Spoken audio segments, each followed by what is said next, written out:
1 minute. Teach you how to choose pallet racking.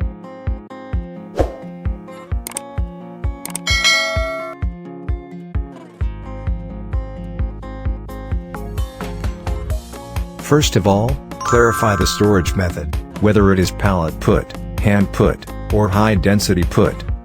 Then look at the material: high quality Q235B steel, better gloss, stronger rust resistance, more quality. Avoid choosing easy to corrode, low strength material.